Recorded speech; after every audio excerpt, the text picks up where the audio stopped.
जय हिंद साथियों, स्वागत है आपका सेल्फ स्टडी क्लासेस ऐप में और यूट्यूब चैनल में। ठीक है, अभी तक दोस्तों आपने सेल्फ स्टडी क्लासेस का कोचिंग ऐप डाउनलोड नहीं किया है तो आप जरूर डाउनलोड करें। प्ले स्टोर में जाएं, सर्च करें सेल्फ स्टडी क्लासेस और ऐप को डाउनलोड जरूर कर लें। ठीक है दोस्तों, अगर आपको हिंदी साहित्य की कोचिंग करनी है, हिंदी साहित्य को क्रमबद्ध पढ़नी है तो सेल्फ स्टडी क्लासेस में कोर्स लॉन्च किया गया हिंदी साहित्य का, जिसमें आपको ट्रिकी तरीके से विस्तृत अध्ययन करा के, जिसमें आपको टॉपिक वाइज टेस्ट लगवा के, डाउट सॉल्यूशन करवा के, विभिन्न प्रकार की प्रक्रियाओं के माध्यम से आपको हिंदी साहित्य पढ़ाया जाता है। ठीक है, तो जिनको भी एडमिशन लेना है दोस्तों वो ले सकते हैं, है ना। और दोस्तों आज हम डाउट्स वाले कुछ क्वेश्चन लेकर के आए हैं।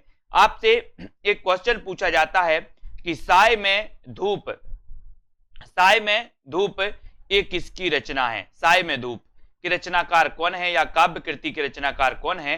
तो आप नॉर्मली सा क्वेश्चन लगाते हो दोस्तों दुष्यंत कुमार, लेकिन एक डाउट्स यहां पर है, एक रचना और पूछी जाती है दोस्तों सीढ़ियों पर धूप में। एक रचना और पूछी जाती है, कौन सी? सीढ़ियों पर धूप में। इस प्रकार से अगर रचना आपसे पूछ ली जाए कि सीढ़ियों पर धूप में, ये रचना आपसे पूछ ली गई तो आप क्या करोगे? कंफ्यूज हो जाओगे। साय में धूप और सीढ़ियों पर धूप में, अब ये धूप का चक्कर आपको कंफ्यूज कर देता है कभी कभी, तो इसको याद रख लेना। बोले हम सीढ़ियों पर धूप में खड़े हैं क्योंकि हमारी रघुवीर सहाय करते हैं, यानी कि इसके रचनाकार कौन है? रघुवीर सहाय। और साय में धूप ये दुष्यंत कुमार की रचना है, याद रख लेना। साय में धूप की रचनाकार दुष्यंत कुमार और सीढ़ियों पर धूप में रचनाकार कौन है? रघुवीर सहाय। ठीक है, डाउट्स नंबर 1 आपका क्लियर। नेक्स्ट है दोस्तों भाषा भूषण कृति के रचनाकार। कई बार ये रचना पूछी गई, भाषा भूषण कृति किसकी है आपसे पूछा जाता है। तो यहां पर दोस्तों कई लोग कंफ्यूज होते हैं, यहां पर भूषण दिया है तो कई लोग भूषण लगाए आते हैं, लेकिन याद रख लेना कि भाषा भूषण कौन है। बोले आपके आसपास कोई जसवंत नाम का लड़का हो या जसवंत कोई आपके आसपास हो परिवार में, बोले हमारे जसवंत तो भाषा भूषण हैं। बोले भाषा भूषण जसवंत से हैं, भाषा भूषण जसवंत से हैं। ठीक है, जबकि भूषण की रचनाएं आपने पढ़ी होंगी छत्रसाल दशक, शिवराज भूषण, तो भूषण से कंफ्यूज नहीं होना। भूषण रीतिकाल के वीर रस के कवि थे दोस्तों, है ना। और इनका जो दोस्तों वास्तविक नाम था वो क्या था? घनश्याम नाम था, है ना। और इन्हें सोलंकी राजा रुद्र ने इन्हें भूषण की उपाधि दी थी, ये भी कई बार पूछा जाता है। ठीक है, तो भाषा भूषण एक कृति किसकी है? जसवंत सिंह की। ओके, डाउट्स नंबर क्लियर हो गया। आदि काल को आरंभिक काल किसने कहा? आपसे पूछा जाएगा। गणपति चंद्रगुप्त ने, मिश्र बंधु ने, हजारी प्रसाद द्विवेदी ने या फिर रामचंद्र शुक्ल ने? आदि काल को आरंभिक काल नाम किसने दिया आपको बताना है, तो कमेंट में लिखिए। दोस्तों यहां भी कंफ्यूज होता है आरंभिक काल और प्रारंभिक काल में।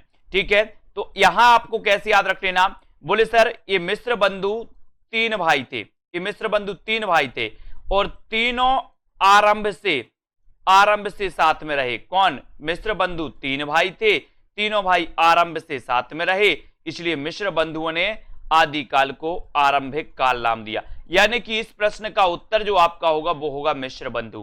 क्या होगा? मिश्र बंधु। ठीक है, फिर दूसरा क्वेश्चन आपसे आता है कि आदिकाल को प्रारंभिक काल नाम किसने दिया? तो आपका उत्तर हो जाएगा दोस्तों गणपति चंद्रगुप्त, क्योंकि जब हम कोई भी काम प्रारंभ करते हैं तो हम क्या करते हैं? श्री गणेश करो। बोले श्री गणेश करो, यही बोलते ना, श्री गणेश। तो प्रारंभ करते हैं तो श्री गणेश बोलते हैं, तो गणेश से क्या हो जाएगा? गणपति, है ना, गणपति चंद्रगुप्त। और मिश्र बंधु आरंभ से साथ में रहे तो आरंभिक काल किसने कहा? मिश्र बंधु ने। ठीक है, क्लियर, बहुत बढ़िया। वीडियो को लाइक जरूर कर दें, अपने मित्रों तक शेयर करो। द्वैतवाद के प्रवर्तक कौन है? कई बार कंफ्यूजन वाला क्वेश्चन है दोस्तों। द्वैतवाद के प्रवर्तक कौन है आपसे पूछा जाता है, तो यहां पर कैसेट फंस जाती है। एक तो दोस्तों अद्वैतवाद, दूसरा द्वैतवाद, तीसरा द्वैताद्वैतवाद। अब बोले सर ये द्वैत आया, हम कैसे याद करेंगे? तो यहां पर याद रखो, द्वैतवाद को याद मत रखो, सबसे पहले याद रखो अद्वैतवाद को। अद्वैतवाद दोस्तों, अद्वैतवाद के प्रवर्तक कौन है? बोले अद्वितीय है। कौन? शंकर। शंकर अद्वितीय है, तो अद्वितीय से क्या बनेगा? अद्वैत। अद्वैत और अद्वैतवाद के प्रवर्तक कौन होंगे? बोले शंकर अद्वितीय है, इसलिए शंकराचार्य। फिर आपसे पूछा जाएगा द्वैताद्वैत। द्वैत, ठीक है। तो द्वैताद्वैतवाद के कौन है आपसे पूछा जाएगा, तो कौन है, निम्बार्काचार्य। निम्बार्क से क्या बनेगा, नींबू, नींबू। बोले सर हम नींबू देत देत थक गए, पड़ोसी को नींबू देत देत थक गए। देत देत से क्या बनेगा, द्वैताद्वैत, और देत देत क्या थक गए, नींबू। तो द्वैताद्वैतवाद के प्रवर्तक कौन होंगे, निम्बार्काचार्य, है ना। द्वैताद्वैत के निम्बार्काचार्य, अद्वैतवाद के शंकराचार्य। तो आपसे द्वैतवाद पूछा जाएगा तो आप सीधा याद बता देना, मध्वाचार्य। बोले सर द्वैताद्वैत याद हो गया, अद्वैत हो गया, तो द्वैतवाद के मध्वाचार्य, है ना। और माधव बोले हमें देत हैं, माधव देत हैं, देत है माधव की नहीं, तो याद रख लेना द्वैतवाद के मध्वाचार्य, द्वैताद्वैतवाद के निम्बार्काचार्य, अद्वैतवाद के शंकराचार्य, है ना। और दोस्तों पुष्टि मार्ग का प्रवर्तन या शुद्धाद्वैतवाद का प्रवर्तन किया था किसने, वल्लभाचार्य ने, है ना। सूरदास के गुरु का नाम क्या था, वल्लभाचार्य, ठीक है। इनको याद रखेंगे। बात करेंगे दोस्तों अगले क्वेश्चन की, हिंदी का जातीय कवि किसे कहा जाता है। एक क्वेश्चन आपसे पूछा जाता है, तो आप यहां से किस में उत्तर लगाओगे, कमेंट में आप बता दीजिए। हिंदी का जातीय कवि किसे कहा जाता है, अगर आपसे पूछा जाए तो आपको उत्तर लगाना है दोस्तों तुलसीदास, है ना। अगर आपसे पूछा जाए कि जातीय कवि किसे कहा जाता है, जातीय कवि, क्योंकि आपको पता है कि बच्चन सहने दोस्तों, बच्चन सहने विद्यापति को जातीय कवि कहा। तो जातीय कवि कहा जाता है विद्यापति को, और हिंदी का जातीय कवि कहा जाता है तुलसीदास को, ठीक है। तो आपसे पूछा जाएगा कि बच्चन सेन ने जातीय कवि किसे कहा, तो आप विद्यापति लगाना। एक क्वेश्चन और आता है, मैथिल कोकिल किसे कहा जाता है, विद्यापति। अभिनय जयदेव किसे कहा जाता है, अभिनव जयदेव, विद्यापति। कवि कुलशेखर किसे कहा जाता है, तो विद्यापति, है ना। ये विद्यापति है जिन्हें जातीय कवि कहा जाता है, लेकिन हिंदी का जातीय कवि तो कौन है, तुलसीदास, है ना। याद रख लेना, इन्हें तुलसीदास को अनुप्रास का बादशाह भी कहा जाता है, रूपकों का बादशाह भी कहा जाता है, किसको, तुलसीदास को। इनको याद रख लेना। इनकी रचनाओं की और मैं आपको ट्रिक बता दे रहा हूं। इनकी रचनाओं में दोस्तों इनकी 12 प्रमाणिक रचनाएं हैं, किसकी, तुलसीदास की। अब 12 प्रमाणिक रचनाओं में जिन रचनाओं में राम और मंगल लिखा मिल जाए आपको, इन 12 प्रमाणिक रचनाओं में से राम और मंगल लिखा मिल जाए, मतलब समझ लेना कि वो अवधी भाषा की हैं। राम और मंगल लिखे मिल जाए, जैसे दोस्तों जानकी मंगल, पार्वती मंगल, ऐसे राम, है ना, रामज्ञा प्रश्न। तो राम और मंगल लिखा मिले तो अवधी, और राम और मंगल लिखे ना मिले मतलब उसकी भाषा ब्रज होगी। कौन सा मनोविश्लेषणवादी लेखक नहीं है, तो ये 4 विकल्प हैं। अगर आपसे बनता है नहीं है, आपसे पूछा गया तो चयन करिए। आपको कमेंट में उत्तर जरूर बताना है इसका। मनोविश्लेषणवादी जो लेखक माने जाते हैं, कवि माने जाते हैं, वो कौन नहीं है। तो दोस्तों आपको पता है मनोविश्लेषणवादियों में जैनेन्द्र कुमार का नाम आता है, ईलाचंद्र जोशी का नाम आता है, अज्ञेय का नाम आता है, और डॉक्टर देवराज का नाम भी आता है। यहां कंफ्यूजन क्या बनता है, नंद दुलारे वाजपेयी और ईलाचंद्र जोशी में। कभी कभी लोग ईलाचंद जोशी लगाते हैं, कभी कभी लोग नंद दुलारे वाजपेयी लगाते हैं। याद रख लेना दोस्तों, है ना। क्या याद रखोगे, बोले सर मनोविश्लेषणवादी लेखक नहीं है पूछा गया था, तब आपका उत्तर नंद दुलारे वाजपेयी। ये मनोविश्लेषणवादी नहीं है, ये तो स्वस्थवादी हैं, ये तो स्वच्छंदतावादी हैं। कौन, नंद दुलारे वाजपेयी, है ना। इनको आपको याद रखना। बोले नंद तो स्वच्छंद रहना चाहती है, स्वतंत्र रहना चाहती है, स्वच्छंद रहना चाहिए, इस प्रकार से। तो नंद दुलारे वाजपेयी स्वस्थवादी, स्वच्छंदतावादी हैं, है ना। बाकी ईलाचंद जोशी, जैनेन्द्र कुमार, अज्ञेय और डॉक्टर देवराज ये मनोविश्लेषणवादी होते हैं, ठीक है। तो यहां पे कंफ्यूज नहीं होना। एक क्वेश्चन दोस्तों आता है और गलत भी हो जाता है। अब एक क्वेश्चन आया था दोस्तों, हिंदी के प्रथम आत्मकथाकार कौन है। अभी पंजाब मास्टर कैडर में ये प्रश्न आया था कि हिंदी के प्रथम आत्मकथाकार कौन है। अब ऐसे 4 विकल्प दिए थे। तो दोस्तों पहला कंफ्यूजन तो यही है कि यहां पर बनारसीदास चतुर्वेदी दिया है, तो कई लोग तो आंखें बंद करके बनारसीदास चतुर्वेदी में टिक कर देंगे, बोले यही है। लेकिन आपको वास्तविकता पता है ना। यहां पर इस प्रकार के अगर विकल्प दिए हैं और इस प्रकार का क्वेश्चन पूछा गया है कि हिंदी के प्रथम आत्मकथाकार कौन है, तब यहां पर आपका उत्तर हो जाएगा बाबू श्याम सुंदर दास। इनको आपको लिखना है दोस्तों, इनको आपको याद करना है। ये डाउट्स नंबर अपना 2 है, क्योंकि आपको पता है कि जो अर्ध कथानक है ये 1641 की मानी जाती है दोस्तों, है ना। और इससे हिंदी की प्रथम प्राचीनतम आत्मकथा माना जाता है। किसको, अर्ध कथानक को।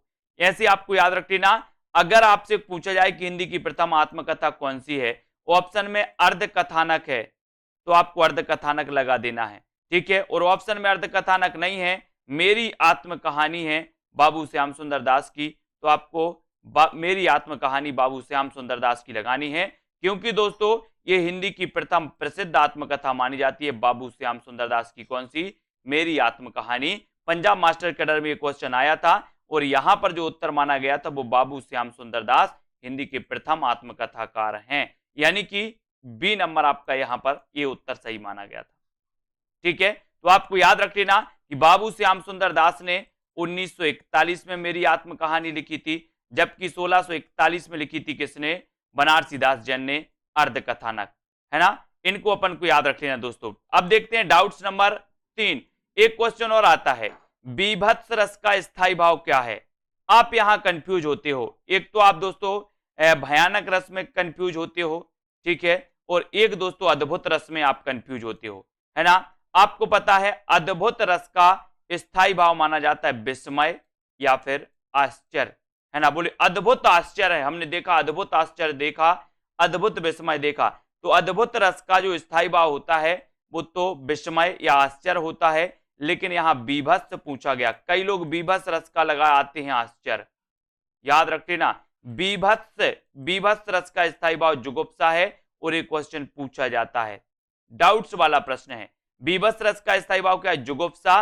और कुछ लोग अद्भुत का पूछा जाता है, अद्भुत रस का स्थायी भाव क्या है या बीभत्स रस का स्थायी भाव क्या है, तो कुछ लोग आश्चर्य लगा के आ जाते हैं, डाउट्स, है ना। ये जुगुप्सा है बीभत्स रस का, इसे घृणा भी कहा जाता है, घृणा, है ना। जबकि दोस्तों अद्भुत रस का जो माना जाता है विस्मय या फिर आश्चर्य, और भयानक रस का भय माना जाता है।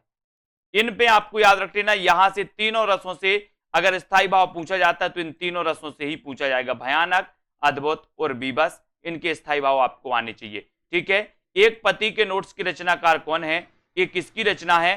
तो यहां पर आपको याद रख लेना दोस्तों, एक पति के नोट्स की रचनाकार कौन है? महेंद्र भल्ला। एक पत्नी के नोट्स की रचनाकार कौन है? तो ममता कालिया। और एक कस्बे के नोट्स की रचनाकार कौन है? तो नीलेश रघुवंशी। अब आपको कंफ्यूज नहीं होना, एक पति के नोट्स भल्ला, महेंद्र भल्ला। बोले पति के नोट्स किसी को दिए तो भल्ला भल्ला पढ़ेंगे पति के, और पत्नी के नोट्स अगर किसी को दिए तो पत्नी फिर कालिया बन जाएगी, कालिया। तो पत्नी के नोट्स ममता कालिया, और दोस्तों एक कस्बे के नोट्स नीलेश रघुवंशी। ये तीनों क्वेश्चन आते हैं, कंफ्यूज नहीं होना। यहां पर एक पति के नोट्स पूछा गया, इसलिए आपका महेंद्र भल्ला आपका बिल्कुल सही हो जाएगा। डाउट्स होता है इन प्रश्नों में, ठीक है। अगला क्वेश्चन है, पंच परमेश्वर कहानी के लेखक कौन है? तो दोस्तों अभी तक आपको इतना ही पता था कि पंच परमेश्वर कहानी के जो लेखक हैं वो लेखक हैं प्रेमचंद, ठीक है। लेकिन अब आपको याद रख लेना कि पंच परमेश्वर कहानी प्रेमचंद की तो है ही, साथ ही दोस्तों रांगे राघव की भी कहानी पंच परमेश्वर है। तो पंच परमेश्वर कहानी किन दो लेखकों की है? एक तो प्रेमचंद जी की भी कहानी है और दूसरी रांगे राघव की भी कहानी है, ठीक है। तो डाउट्स नंबर दोस्तों आपका 5 यहां पर क्लियर होता है। पंच जाति पाति पूछे नहीं कोई, हरि को भजे सो हरि को होई। ये पंक्ति दोस्तों कई बार पूछी जाती है ना। एक पंक्ति होती कि जाति ना पूछो साधु की, जाति ना पूछो साधु की, चाहे पूछ लीजिए ज्ञान, है ना। तो ये जाति ना पूछो साधु की और जाति पाति पूछे नहीं कोई, इसमें बहुत डाउट्स आता है आप लोगों को, है ना। तो ये जातु ना पूछो साधु की, ये तो दोस्तों कबीरदास की पंक्ति है। कौन सी? जाति ना पूछो साधु की। और एक जाति पाति पूछे नहीं कोई, हरि को भजे सो हरि को होई, ये पंक्ति किसकी है? ये पंक्ति है दोस्तों रामानंद की। अब यहां हरि आए, हरि, तो हरि कौन थे? बोले सर हरि को भजे सो हरि को होई, है ना। ये हरि तो कौन थे? बोले सर राम थे, राम, हरि भगवान थे, है ना। तो राम से क्या बनेगा? रामानंद। तो जाति पाति पूछे नहीं कोई, हरि को भजे सो हरि को होई, ये जो पंक्ति है ये पंक्ति है रामानंद की। और जाति पाति पूछो नहीं कोई, है ना, ये जाति ना पूछो साधु की, चाहे पूछ लीजिए ज्ञान, ये पंक्ति कबीरदास की है, ठीक है। तो इन पंक्तियों में अपन को कंफ्यूज नहीं होना है, ठीक है। अगला डाउट्स अपन देखते हैं दोस्तों, यहां पर भक्ति द्रविण उपजी लाई रामानंद। अब यहां क्या कंफ्यूज होता है, कंफ्यूजन आपके अंदर आता है। यहां रामानंद लिखा है तो आप रामानंद लगा देते हो कि ये पंक्ति रामानंद की है, जबकि आपको पता है कि भक्ति दक्षिण में उपजी थी। रामानंद उत्तर भारत में इन्होंने इसका प्रचार प्रसार किया था। लेकिन दोस्तों ये पंक्ति जो है भक्ति द्रविण उपजी लाए रामानंदे, ये कबीरदास की पंक्ति है। ये रामानंद के बारे में कही गई, भक्ति द्रविण उपजी लाए रामानंद, तो रामानंद के बारे में कही गई, तो ये रामानंद तो नहीं कहेंगे, कौन कहेंगे, कोई और कहेगा। कोई और में कौन आता है, वो आते हैं कबीर, है ना। तो भक्ति द्रविण उपजी लाए रामानंद, ये पंक्ति दोस्तों कबीरदास द्वारा कही गई है। ये पंक्ति रामानंद के लिए कही गई है ना। याद रखते ना, कबीर के गुरु का नाम क्या था, रामानंद, है ना। मुस्लिम संप्रदाय के अनुसार शेख तकी इनके गुरु का नाम था। ठीक है, तो एक भी आपको याद रख लेना, है ना। तो ये भी आपका डाउट्स क्लियर होता है। नेक्स्ट है दोस्तों, नई कविता के प्रतिमान के लेखक कौन है। दोस्तों यहां एक डाउट्स है, एक तो पूछा जाता है आप तो कविता के नए प्रतिमान, है ना, कविता के नए प्रतिमान, और दूसरा पूछा जाता है नई कविता के प्रतिमान, नई कविता के प्रतिमान और कविता के नए प्रतिमान, ये कविता के नए प्रतिमान।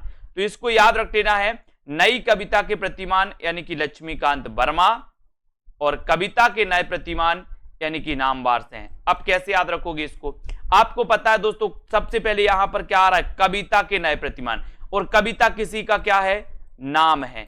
कविता किसी का नाम होता कि नहीं होता ना, तो ये कविता सबसे पहले आए, मतलब ये कविता किसी का नाम है, तो ये रचना किसकी होगी, नामवार से की, भूलना नहीं। और यहां पर नई कविता, नई पहले आ रहा है, तो हम नई नई लक्ष्मी को पकड़ते हैं, है ना। जो अपने पास रखी है वो तो रखी है, बाकी हम नई नई लक्ष्मी को पकड़ने की कोशिश करते, लक्ष्मी को बोले नई नई लक्ष्मी आ जाए, तो नई नई लक्ष्मी, तो नई पहले आया यानी कि लक्ष्मी, तो लक्ष्मीकांत वर्मा, और कविता पहले आई यानी कविता किसी का नाम है, तो ये रचना किसकी होगी, नामवार से की। ठीक है, डाउट्स क्लियर, ऐसे ही डाउट्स क्लियर करेंगे।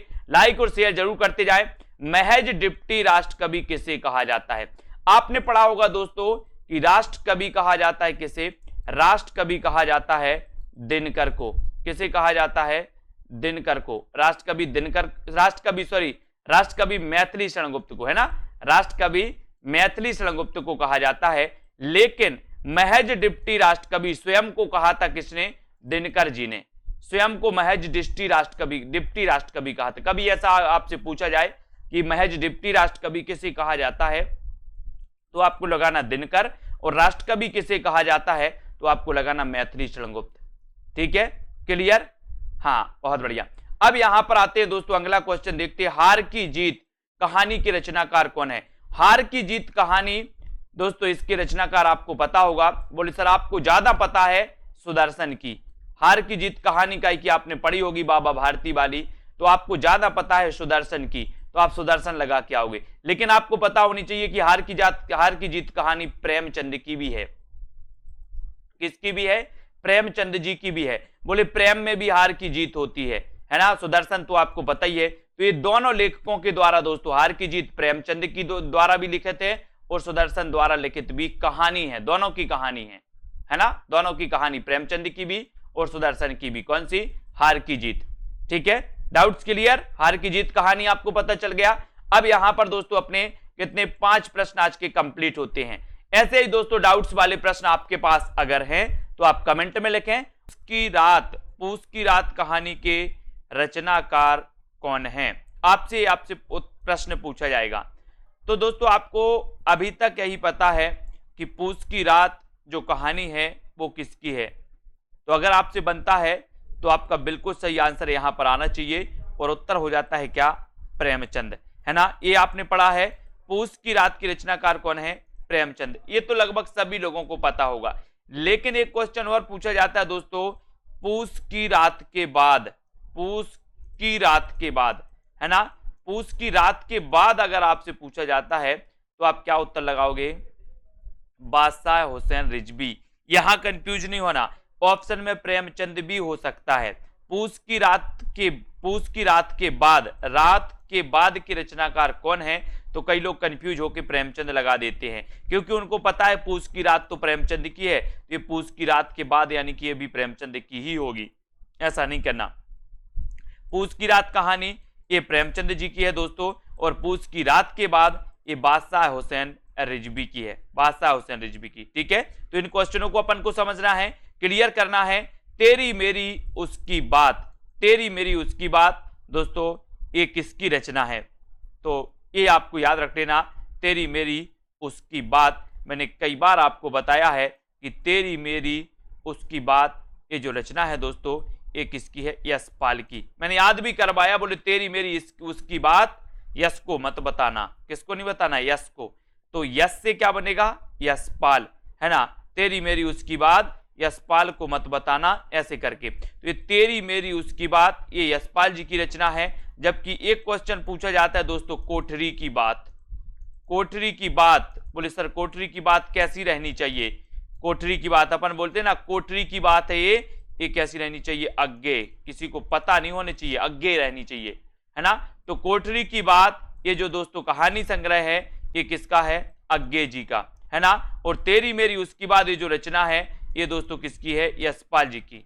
ठीक है, तो ये डाउट्स आपके क्लियर होते हैं यहां पर। अगला डाउट्स देखते हैं, अगला हिंदी के प्रथम कवि कौन है? हिंदी के प्रथम कवि कौन है?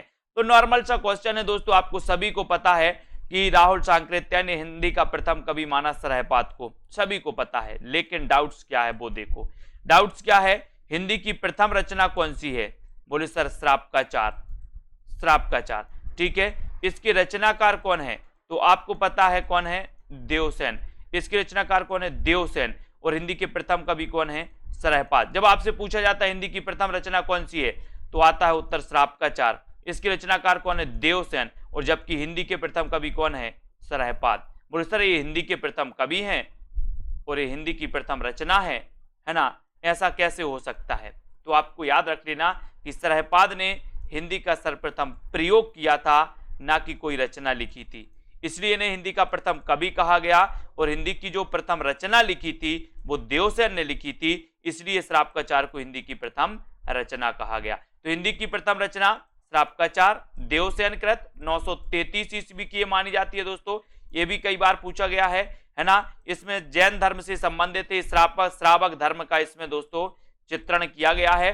और इस सरहपाद ये हिंदी के प्रथम कवि हैं, जिन्हें कि राहुल सांकृत्य ने हिंदी का प्रथम कवि और अधिकांश विद्वानों ने माना। जबकि दोस्तों हिंदी का प्रथम कवि स्वयंभू को रामकुमार वर्मा ने माना।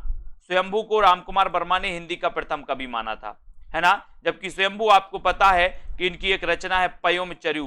पयोमचर्यु ये राम काव्य पर आधारित महाकाव्य माना जाता है, पयोमचर्यु, है ना। और ये दोस्तों स्वयंभू अपभ्रंश के प्रथम महाकवि हैं, जबकि रामकुमार वर्मा ने स्वयंभू को हिंदी का प्रथम कवि माना, है ना। बात करें चंद्रबरदाई की तो ये चंद्रबरदाई हिंदी के प्रथम महाकवि माने जाते हैं। चंद्रबरदाई, इनका ग्रंथ कौन सा है? तो पृथ्वीराज रासो, पृथ्वीराज रासो माना जाता है। ठीक है, तो इन चीजों को अपन को याद रख लेना। इस दोस्तों त्रिलोचन का वास्तविक नाम क्या है? त्रिलोचन का वास्तविक नाम आपसे पूछा जाता है। डाउट्स यहां होता है, एक तो क्वेश्चन आपसे पूछा जाता है दोस्तों कि नागार्जुन का वास्तविक नाम क्या है। एक क्वेश्चन आता है नागार्जुन का वास्तविक नाम क्या है, जबकि नागार्जुन को आपका पता है दोस्तों कि नागार्जुन का जो है क्या वास्तविक नाम था इनका? नागार्जुन का जो वास्तविक नाम था वो था वैद्यनाथ। जबकि त्रिलोचन का वास्तविक नाम क्या था?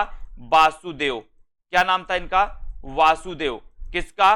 त्रिलोचन का। त्रिलोचन का वास्तविक नाम था वासुदेव और नागार्जुन का वास्तविक नाम था वैद्यनाथ। और ये नागार्जुन आपको पता है यात्री नाम से लिखते थे, यात्री नाम से मैथिली में, है ना। तो ये भी आपको याद रख लेना। तो नागार्जुन का वास्तविक नाम क्या था? वैद्यनाथ। ठीक है, और त्रिलोचन का वास्तविक नाम क्या था? तो वासुदेव, है ना। यहां से क्वेश्चन कई बार पूछे जाते हैं। हरिऔध को अपन जानते हैं, अयोध्या से उपाध्याय हरिऔध, इनका ग्रंथ महाकवि प्रथम दोस्तों हिंदी खड़ी बोली के प्रथम महाकवि माने जाते कौन? हरिऔध जी, है ना। इनका हिंदी खड़ी बोली का जो दोस्तों आप जानते हैं खड़ी बोली का प्रथम जो महाकाव्य है वो कौन सा है? प्रिय प्रवास। कौन सा है? प्रिय प्रवास। तो हरिऔध जी इनका महाकाव्य प्रिय प्रवास। प्रिय प्रवास खड़ी बोली का प्रथम महाकाव्य है। ये भी क्वेश्चन कई बार पूछा जाता। तो यहां पर डाउट अपना था कि त्रिलोचन का वास्तविक नाम वासुदेव और नागार्जुन का वास्तविक नाम क्या था? वैद्यनाथ। कई लोग त्रिलोचन के चक्कर में वैद्यनाथ लगा देते हैं, इसलिए कंफ्यूज नहीं होना। अगला क्वेश्चन आपके लिए, प्राकृत पेंगलम ग्रंथ के रचनाकार कौन है? अगला डाउट है प्राकृत पेंगलम, ये रचना भी कई बार पूछी जाती है। तो यहां पर दोस्तों दो चीजें आती हैं, दो में डाउट्स होता है, एक तो लक्ष्मीधर में और एक बंशीधर में। बंशीधर, लक्ष्मीधर। तो यहां आपको डाउट्स याद रख लेना है। प्राकृत पेंगलम प्राकृत पेंगलम ये जो ग्रंथ है ये लक्ष्मीधर का है। किसका है? लक्ष्मीधर का। जबकि बंशीधर ने प्राकृत पेंगलम की क्या लिखी थी? टीका लिखी थी। आपसे पूछा जाए प्राकृत पेंगलम की टीका के रचनाकार कौन है, तो उत्तर हो जाएगा बंशीधर। ठीक है, अपूर्ण कुछ रचनाएं पूछी जाती है, आपसे पूछा जाता है कि प्रेमचंद जी का अपूर्ण उपन्यास कौन सा है, निम्न में से बताइए। ठीक है, तो आज आपसे पूछा गया कि प्रेमचंद जी का अपूर्ण उपन्यास कौन सा है। 4 विकल्प हैं, मंगलसूत्र, गोदान, कर्मभूमि, सेवा सदन। इनमें से आपको बताना है दोस्तों, आपने पूरे के पूरे उपन्यास पढ़े हैं इनके। गोदान इनका उपन्यास है, ग्रामीण जीवन का इसे महाकाव्य कहा जाता है, यथार्थवादी उपन्यास है। कर्मभूमि इनका उपन्यास है, सेवा सदन और मंगलसूत्र भी है।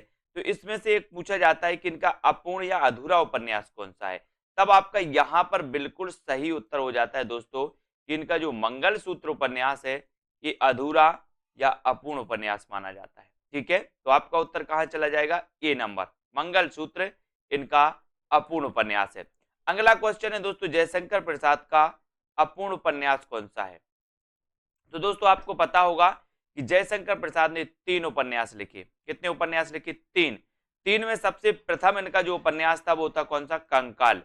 ये पूछा जाता है कि जयशंकर प्रसाद का प्रथम उपन्यास कौन सा था, तो कंकाल। एक पूछा जाता है निम्न में से बताइए कौन सा जयशंकर प्रसाद का उपन्यास नहीं है, तो आपको पता होनी चाहिए कि इनने 3 उपन्यास ही लिखे, है ना।